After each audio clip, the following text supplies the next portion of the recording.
ugu horeysa waxaan salaamayaa saxaafadda waxaan salaamayaa gudoomiyaha baarlamaanka Soomaaliland waxaan salaamayaa golaha wasiirada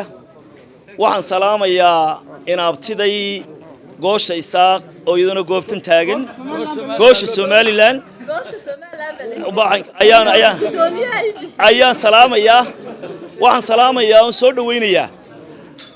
waxaan ka habsaamay inaan madaarka tago oo imaatin kaanan ogeyn nabiga kaleey salaatu wasalaam markii uu Madiina yimi ee rasuul la yiri waxa sooman maanta yahuuda maxay u sooman yihiin waxay u sooman yihiin waa yoomal cashuura waa maalintii fircoon la haligay wuxuu yiri ilaahay baan ku dhaartay aniga uga xaq mudan inaan maanta fahiimo quujo soo dhaweeyo markaan ahay dharshii reer jaambiirka ahin inaan soo dhaweeyo aniga ugu mudnaa waan ka habsaamay عاقلكيدي بان هاي غاركا اها وان habsaamay waan ka cudur daaranayaa aad baan uga cudur daaranayaa waxaan inta ku daray dad badan ba social media waxay ka qaylinayeen fahiimo quuje qaar inan ku sheega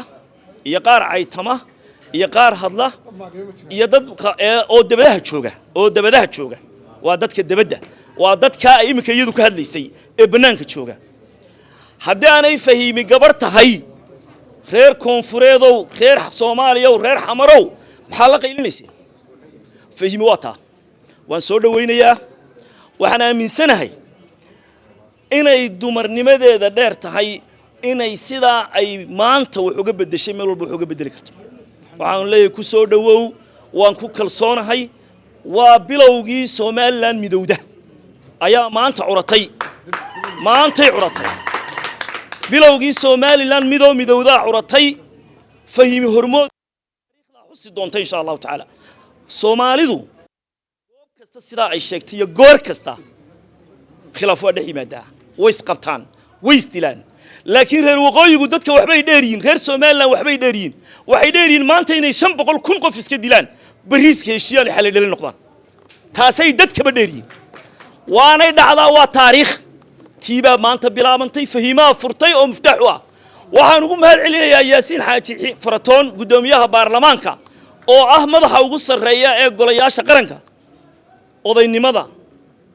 إيوه هجربها إيوه واحتركا ومانتا كشقين يوين ومدير هرسوم اللي نسكسو عليه أدبا نقول ما هذا نقيا أنا نقول قدوميها كبر برتاجنا قدومية بريجي هرانو يرخل دناي بريجي هرانو يرخل دناي maalintii waan ku cadeynaya waan isku cadeynaya waxaan isku cadeynaa maalintii hore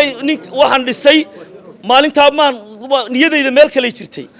laakiin maanta aan garanayaa inaad saxi adigu ahayd maanta aan garanayaa waan ku barbar taaganahay waan kula shaqeynaynaa halganka waa kula galeynaa midnimadii Soomaaliland iyo gobolkii Sool iyo gobolkii Sanaag intii ka dhinayd madaxweyne waa kala shaqeynaa waan ku adiga iyo wasiiradaadaba